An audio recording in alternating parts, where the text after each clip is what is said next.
Selamat pagi Bapak dan Ibu yang saya hormati. Saya Lely Dwirika dari FIB UI.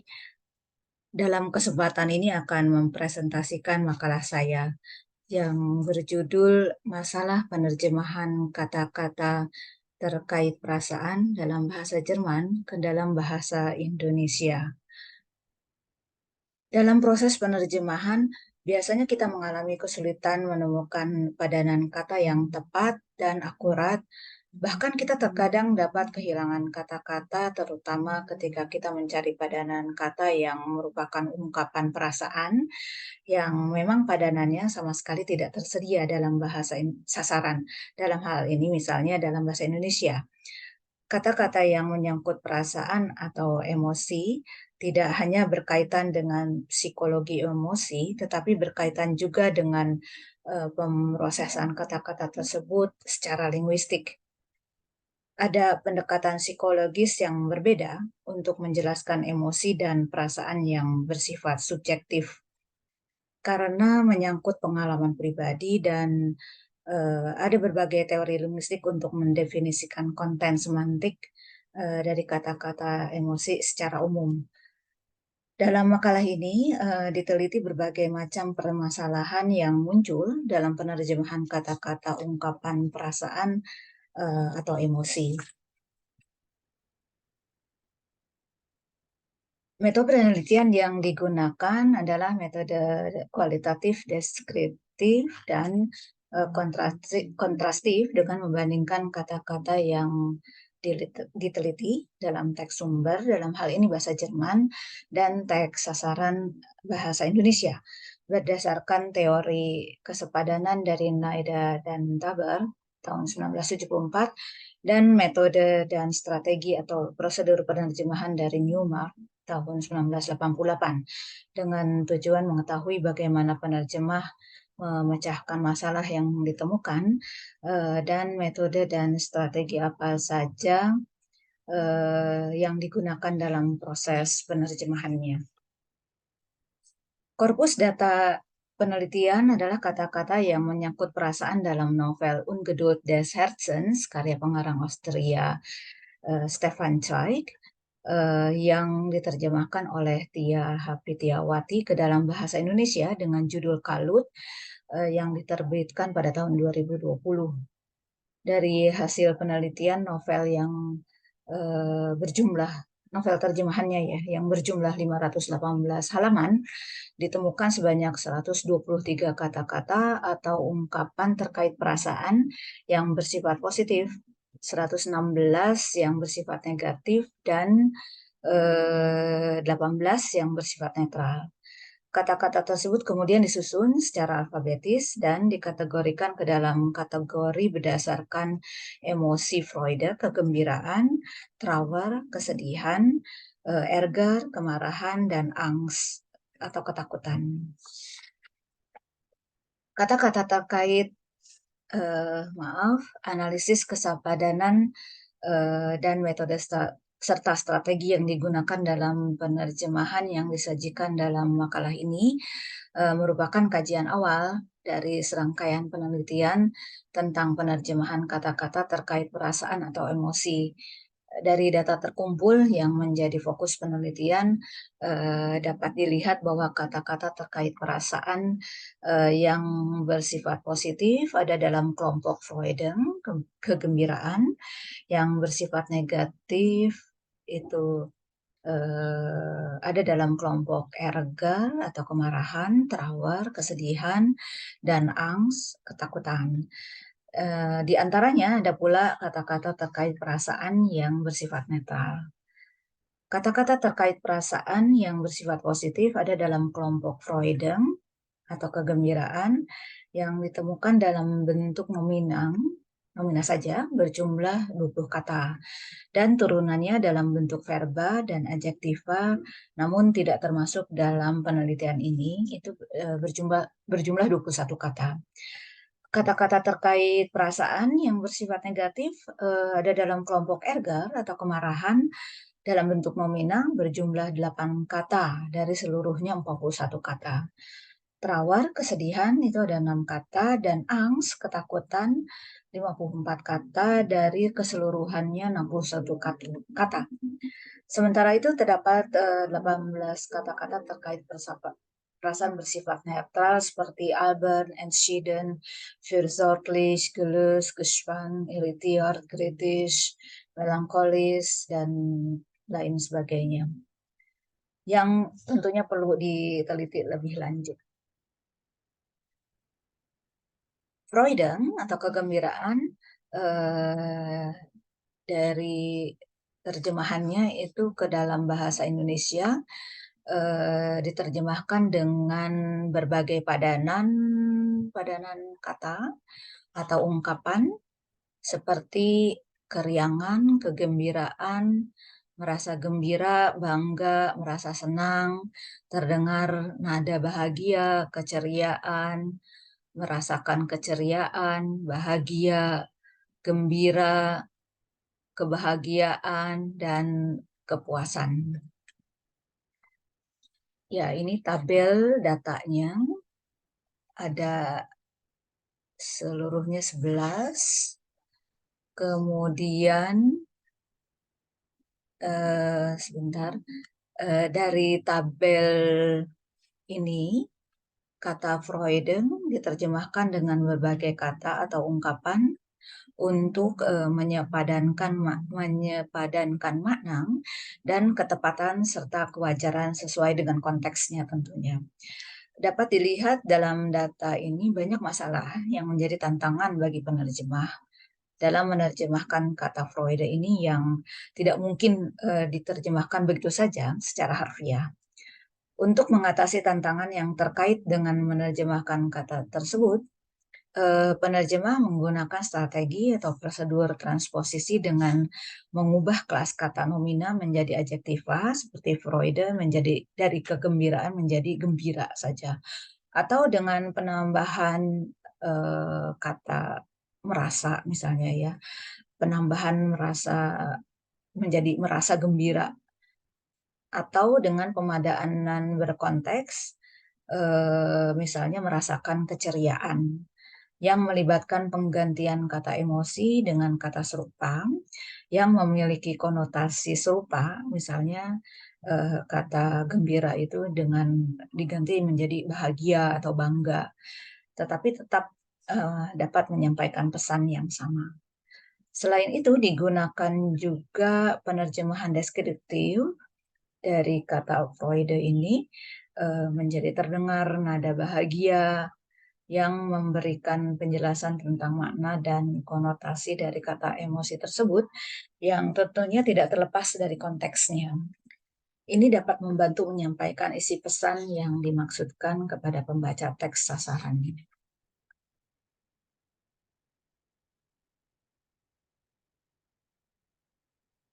Berikutnya, untuk kata erger atau kemarahan, itu diterjemahkan menjadi kejengkelan, kemarahan, kekesalan, membuat kesal, dan rasa jengkel.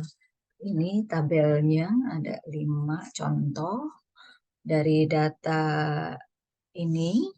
Kata erger yang diterjemahkan langsung secara harfiah menjadi kejengkelan, kemarahan, kekesalan yang mempunyai nuansa emosional yang sepadan dan sesuai dengan konteksnya, atau ada penambahan misalnya menjadi atau perubahan menjadi yang membuatku kesal misalnya dengan transposisi kelas kata nomina menjadi verba dan penambahan keterangan kata kepunyaan, atau erger sebagai nomina itu sendiri menjadi rasa jengkel untuk menerangkan semacam metafora ya, untuk menggambarkan bahwa tenggorokannya terasa lengket oleh rasa jengkel.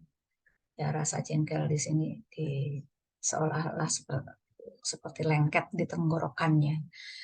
Dan amarah, rasa jengkel dan amarah. Sehingga kalimat tadi nomor 5 misalnya lebih alami dan wajar, serta pesannya dapat tersampaikan. Untuk penerjemahan kata trawar atau kesedihan, itu disepadankan dengan kata atau ungkapan nada kesedihan, tangisan abadi, duka cita mendalam. Ini ada 3 contohnya. Kemudian eh,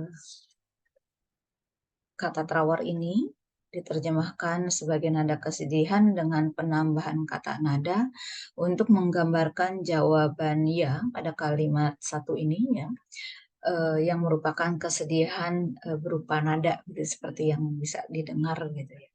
Nada yang dapat terdengar ketika diucapkan. Sedangkan pada contoh kedua, kata trawar dideskripsikan dengan analogi seperti tangisan abadi atau dengan padanan lain yang konteksnya sama, seperti pada kalimat ketiga, duka cita mendalam untuk menerjemahkan tipe trawar. Yang berikutnya, kategori angst atau ketakutan, ditemukan 47 kata dalam novel kata terjemahan.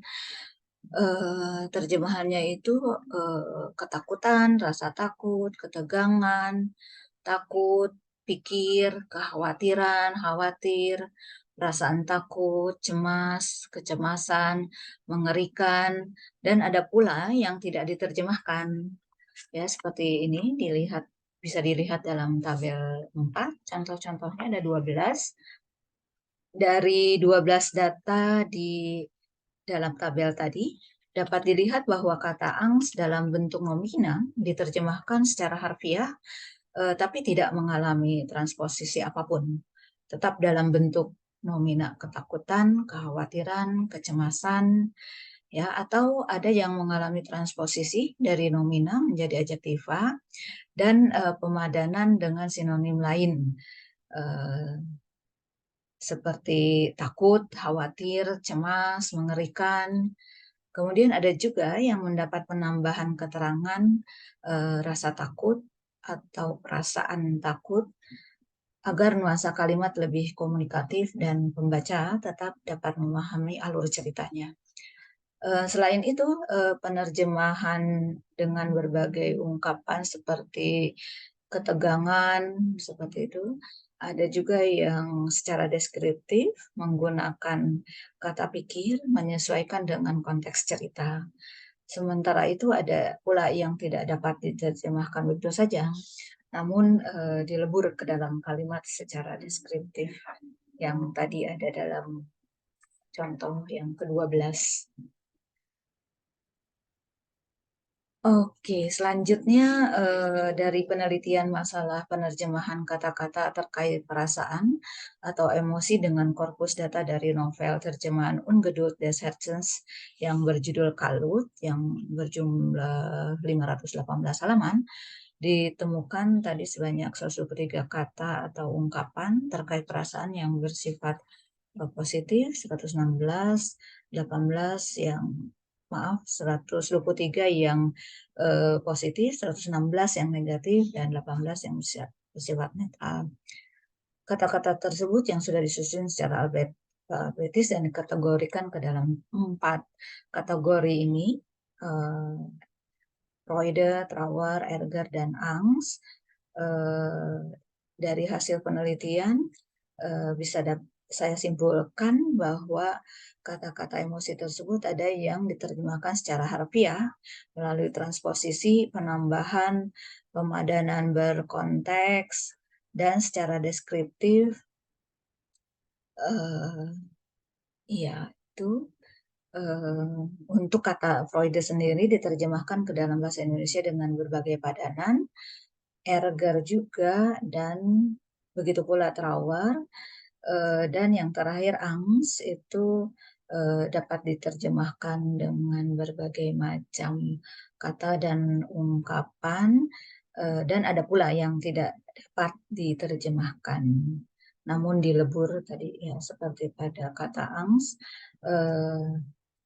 dilebur ke dalam kalimat secara deskriptif. Oke, dalam Dari penelitian ini dapat dikatakan bahwa dalam kegiatan penerjemahan kata-kata terkait perasaan atau emosi tidak hanya sekedar mengalihkan atau memproduksi ulang sebuah teks ke dalam bahasa sasaran, melainkan juga harus memperhatikan faktor lain di luar bahasa. Hal ini sangat diperlukan tentunya oleh seorang penerjemah yang kompeten untuk melakukan proses penerjemahan agar hasil terjemahan dapat memuaskan dan dapat dipahami oleh pembaca sasaran. Seorang penerjemah tidak hanya menerjemahkan, melainkan juga menafsirkan pesan, terutama dalam menerjemahkan karya sastra. Bahkan terkait masalah perasaan atau emosi yang dalam pengungkapannya eh, cukup rumit tentunya ya. Ia harus memiliki pengetahuan, intuisi dan imajinasi yang dibutuhkan untuk membangun dan merekonstruksi teks. Meskipun dalam prosesnya yang cukup rumit, banyak kendala yang dihadapi yang melibatkan transfer makna dan pesan. Ya, ini memang merupakan tugas penerjemah yang membutuhkan pemahaman mendalam, tidak hanya tentang bahasa sumber dalam hal ini bahasa Jerman saja dan bahasa sasaran bahasa Indonesia, melainkan juga budaya dan konteksnya. Penerjemahan kata-kata terkait perasaan atau emosi merupakan tantangan yang cukup besar, terutama kata-kata yang mengungkapkan perasaan atau emosi seperti kegembiraan, kemarahan, kesedihan, dan lain-lainnya. Masalah penerjemahan kata-kata tersebut secara inheren subjektif dan spesifik terkait budaya. Hal ini berarti bahwa kata-kata tersebut tidak begitu mudah untuk diterjemahkan secara akurat. Salah satu tantangan utama menerjemahkan kata-kata tersebut, ya penerjemah harus memahami bahwa kata-kata tersebut sering mempunyai konotasi dan asosiasi yang spesifik dalam bahasa dan budaya yang bersangkutan. Tantangan lain tentunya kata-kata emosi dalam bahasa Jerman seringkali tidak memiliki padanan langsung dan nuansa yang sama dalam bahasa Indonesia. Misalnya kata Jerman Schadenfreude yang mengacu pada kesenangan yang dirasakan seseorang atas kemalangan orang lain yang tidak memiliki padanan langsung dalam bahasa Indonesia. Menghadapi kendala tersebut, pengetahuan budaya juga diperlukan agar tercipta suatu terjemahan yang baik. Sekian presentasi saya, Bapak Ibu. Terima kasih.